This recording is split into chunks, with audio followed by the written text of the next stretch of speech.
Hello friends, you all are welcome again in your channel The Literary Arena. I am Dinanath Kumar and in this video we are going to learn a very important topic of Jacques Derrida. Its name is difference and the spelling is D-I-F-F-E-R-A-N-C-E, difference. Dear friends, इसको आप लोग difference नहीं समझेंगे, इसका spelling है difference, D-I-F-F-E-R-A-N-C-E। ये difference है क्या, इसको हम लोग सिंपल सिंपल वे में समझेंगे ताकि आप लोग इसको कभी भूल ना पाए। डिफरेंस जो है वो दो वर्ड से मिलकर बना हुआ है, डिफर, D-I-F-F-E-R, जिसका अर्थ होता है नॉट अलाइक, यानी ये एक जैसा नहीं है, एंड प्लस डिफर जिसका अर्थ होता है continue equal to difference. That means differ plus defer equal to difference. Friends, अब हम लोग इसको डिटेल में समझेंगे कि ये है क्या। Difference is a French term coined by Jacques Derrida. ये जैक्स डेरिडा के द्वारा क्वाइंड किया हुआ एक फ्रेंच टर्म है। It is a central concept in Derrida's deconstruction theory. Jacques Derrida के डीकंस्ट्रक्शन थियरी का ये सेंट्रल कंसेप्ट है। It is concern with the relationship between text and meaning. ये टेक्स्ट और मीनिंग के रिलेशनशिप को बताता है। The term difference means difference and difference of meaning. Difference and different meaning. This is the main point. It is both a difference and an act of differing. अब इसको मैं समझाऊंगा एक एग्जांपल के थ्रू। ये डिफरेंस और deferral क्या है। It is both a difference and an act of differing. This word came from words like difference and deference. ये दो वर्ड से मिलकर बना है डिफरेंस और डिफरेंस, जिसका अर्थ होता है पोस्टपोनमेंट ऑफ मीनिंग।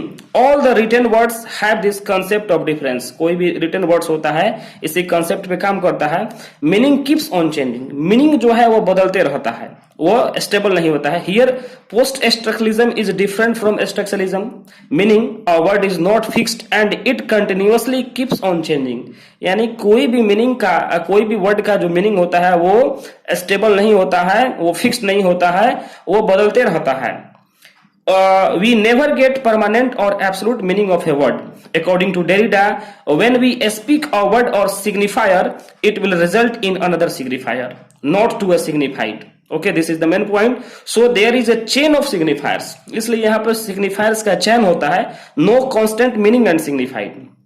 अब हम लोग एक एग्जाम्पल के थ्रू इसको समझते हैं आसानी से कि ये डिफरेंस है क्या। We can understand this term through the following example.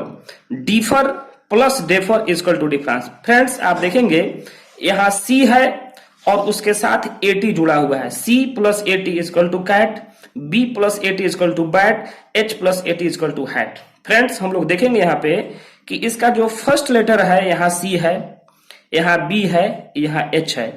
ये तीनों वर्ड्स जो है सेम नहीं है, लाइक नहीं है, एक जैसा नहीं है, इसलिए इसको लिखा गया है not like. This is differ.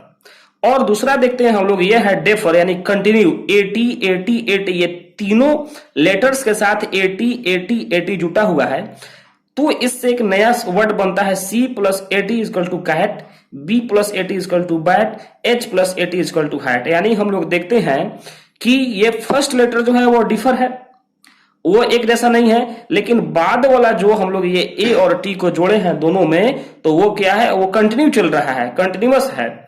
तो इससे एक नया वर्ड जो बन रहा है कैट, इससे एक नया वर्ड बना बैट, और इन दोनों को मिलने से एक नया वर्ड बना हैट।